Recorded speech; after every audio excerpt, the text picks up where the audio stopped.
Assalamualaikum, anda sedang menonton Sekilas Fakta 19 Oktober 2022 bersama dengan saya Nursyah Mama Amin.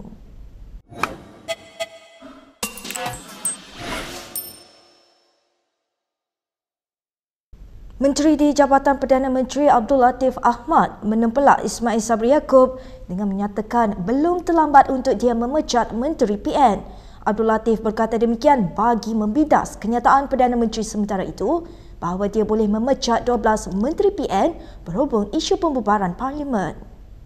Dalam satu kenyataan, Abdul Latif berkata, penggunaan ayat seperti memecat menteri tidak sepatutnya digunakan dalam program politik walaupun berbentuk gurauan atau sinikal.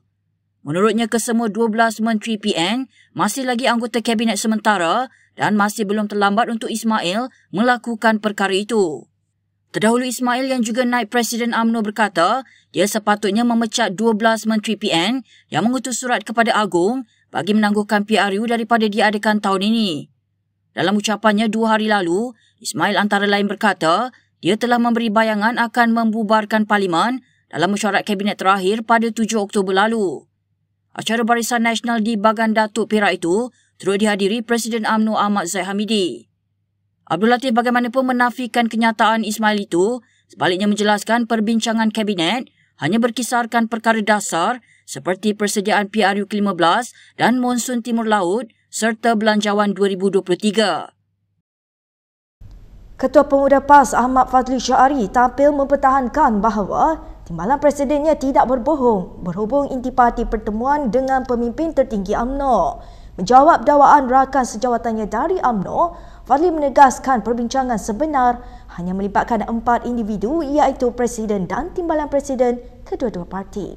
Penyandang ahli Parlimen PAS Sim Mas itu berkata, walaupun tidak terlibat dalam pertemuan pada 12 Oktober itu, dia terpanggil untuk menjelaskan pertemuan berkenaan yang menjadi polemik. Tuan Ibrahim Tuan Man sebelum ini menzahirkan rasa kurang senang dengan kenyataan Ashraf Wajdi Dusuki berkaitan maklumat dalaman yang dibincang dalam pertemuan itu. Ashraf sebelum ini mendakwa PAS ditawarkan 47 kerusi selamat oleh Bersatu dan ia menjadi antara punca parti terbabit memilih Perikatan Nasional berbanding UMNO. Dalam kenyataan berasingan, Ashraf berkata ramai yang menjadi saksi bahawa dia tidak merapu serta melanggar janji seperti yang didakwa Tuan Ibrahim. Bagaimanapun, Tuan Ibrahim berkata tiada perbincangan mengenai tawaran Bersatu seperti yang didedahkan Ashraf. Sementara itu, Ahmad Fadli berkata kehadiran Presiden PAS Abdul Hadi Awang adalah untuk menyelami hati budi dan mendengar syarat-syarat UMNO manakala Tuan Ibrahim hadir sebagai saksi pertemuan. Kita ke perkembangan berikutnya. Muda bercadang untuk bergerak solo pada PRU 15 berikutan rundingan kerusi yang belum tentu dengan Pakatan Harapan. Ini walaupun kedua-dua belah pihak telah bersetuju untuk membentuk Pakatan Pilihan Raya. Sumber muda memberitahu Malaysia kini bahawa setakat ini masih tiada perbincangan rasmi mengenai rundingan kerusi di antara parti itu dan PH. Timbalan Presiden Muda Amira Aisyah Abdul Aziz hari ini turut mengesahkan perkara itu. Difahamkan setakat ini satu-satunya kawasan yang disahkan untuk muda ialah kerusi Muar untuk Presidennya Syed Saddiq Syed Abdul Rahman. Ini berdasarkan syarat perjanjian dengan PH bahawa kedua-dua parti akan memastikan rundingan tidak menyentuh kerusi yang disandang. Amira mendedahkan bahawa 2 syarat lain adalah untuk menyokong calon Perdana Menteri PH. Selain itu, muda perlu mendapat persetujuan Majlis Presiden PH jika mahu mengadakan perbincangan dengan parti atau gabungan lain.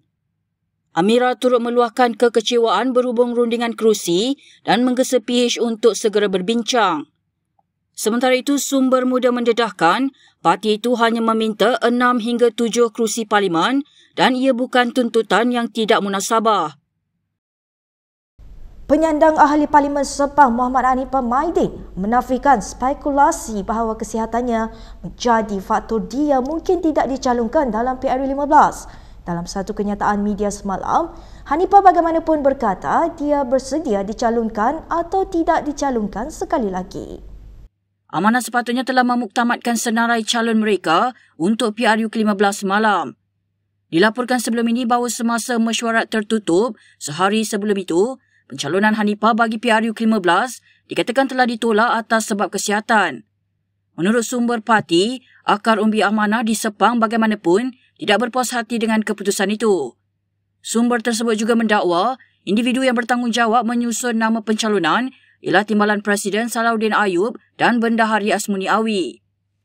Hanifah dalam kenyataannya semalam bagaimanapun menyifatkan alasan kesihatannya sebagai faktor ditolak menjadi calon sebagai lucu.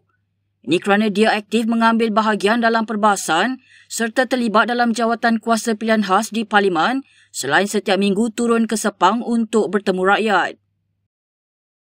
Berita seterusnya. Dakwaan bekas ahli MKT UMNO Tajuddin Abdul Rahman berkenaan diskriminasi kaum dalam Kementerian Kewangan ketika pentadbiran PH mengundang kecaman. Ini termasuk oleh sekurang-kurangnya seorang bekas pegawai menteri ketika itu, Lim Kuan Ing. Dalam ciapannya di Twitter, wartawan Rahmah Ghazali yang merupakan bekas setiausaha Akhbar Lim mengimbas kembali tempoh 4 bulan perkhidmatannya. Menurut Rahmah, kementerian tersebut mempunyai ramai kaki tangan Melayu dan pasukan Lim juga terdiri daripada pelbagai bangsa. Ketika menjadi ahli panelis forum anjuran Sinar Harian semalam, Tajuddin menuduh Lim meminggirkan pegawai Melayu dan membawa pasukannya sendiri ke dalam kementerian itu. Tajuddin turut menyifatkan kementerian tersebut ketika di bawah pentadbiran Lim bertukar imej seperti tokong Cina serta tidak mengamalkan kod pakaian yang ditetapkan. Rahmah bagaimanapun menyangkal dakwaan itu dengan mengesahkan dekorasi pejabat Lim tidak diubah sejak pentadbiran Najib Razak serta kementerian itu kekal melaksanakan kod pakaian bagi pejabat kerajaan. Seorang lagi wartawan, Amir Hadi Azmi, turut berkongsi gambar ayat Al-Quran yang digantung di dinding belakang meja menteri yang tidak diubah sejak era Najib sehingga Lim menjawat jawatan itu. UMNO membuat keputusan untuk menolak bekerjasama dengan Bersatu kerana mahu mengelakkan kemudaratan yang besar. Presidennya Ahmad Zahid Hamidi berkata, jalinan kerjasama itu juga tidak selaras dengan agenda penyatuan ummah. Menulis di Facebooknya, Zahid berkata, kerjasama antara dua parti itu tidak boleh dilakukan memandangkan Bersatu ditubuhkan dengan matlamat untuk menamatkan UMNO dan BN. Malah katanya keputusan menolak Bersatu tidak bersifat individu, sebaliknya dicapai bersama oleh pimpinan dan akar umbi UMNO. Zahid berkata demikian bagi mengulas naratif UMNO yang dilabel sebagai pemecah belah ummah kerana menolak kerjasama dengan Bersatu.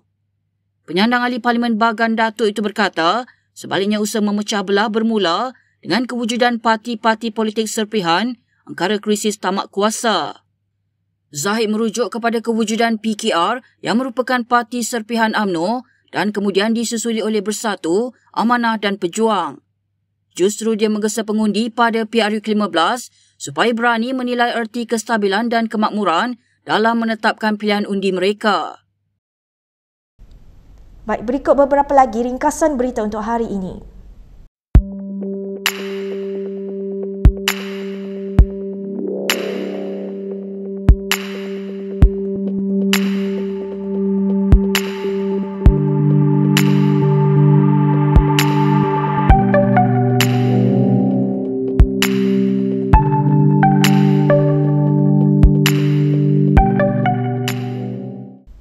Sekian sahaja daripada saya, Nusha Mama Amin untuk sekilas fakta. Untuk lebih banyak berita, anda boleh melayari kinitv.com. Anda juga boleh mengikuti kami di Instagram, Twitter, YouTube dan Facebook. Salam hormat dan jumpa lagi.